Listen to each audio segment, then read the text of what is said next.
Όταν βγεις στον πηγεμό για την Ιθάκη, να εύχεσαι να είναι μακρύς ο δρόμος, γεμάτος περιπέτειες, γεμάτος γνώσεις. Τους Λεστριγόνας και τους Κύκλοπας, τον θυμωμένο Ποσειδώνα μη φοβάσαι. Τέτοια στον δρόμο σου ποτέ σου δεν θα βρεις, αν μένει η σκέψη σου υψηλή, αν εκλεκτή συγκίνηση στο πνεύμα και το σώμα σου αγγίζει. Τους Λεστριγόνας και τους Κύκλοπας, τον άγριο Ποσειδώνα δεν θα συναντήσεις, αν δεν τους κουβανείς μες στην ψυχή σου, αν η ψυχή σου δεν τους στείνει εμπρός σου.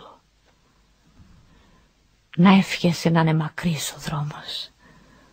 Πολλά τα καλοκαιρινά πρωιά να είναι, που με τι ευχαρίστηση, με τι χαρά θα μπαίνεις σε λιμένας πρωτοειδωμένος, να σταματήσεις εμπορία φοινικικά και τες καλές πραγμάτιες να αποκτήσεις, σεντέφια και κοράλια και χρυμπάρια και έβαινους και ειδονικά μυρωδικά κάθε λογής, όσο μπορείς πιο άφθονα ειδονικά μυρωδικά.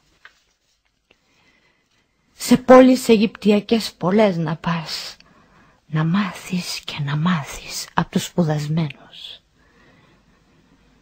Πάντα στο νου σου να έχεις την Ιθάκη. Το φτάσιμον εκεί είναι ο προορισμός σου. Αλλά μη βιάζεις στο ταξίδι διόλου.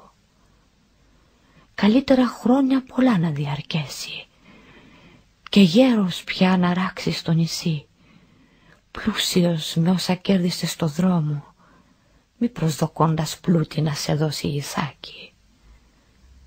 Η Ιθάκη σε έδωσε το ωραίο ταξίδι. Χωρίς αυτήν δεν θα βγαίνε στο δρόμο. Άλλα δεν έχει να σε δώσει πια. Κι αν πτωχική την βρεις, η Ιθάκη δεν σε γέλασε. Έτσι σοφός που έγινες, με τόση πείρα, ήδη θα το κατάλαβες, οι Ιθάκες τι σημαίνουν.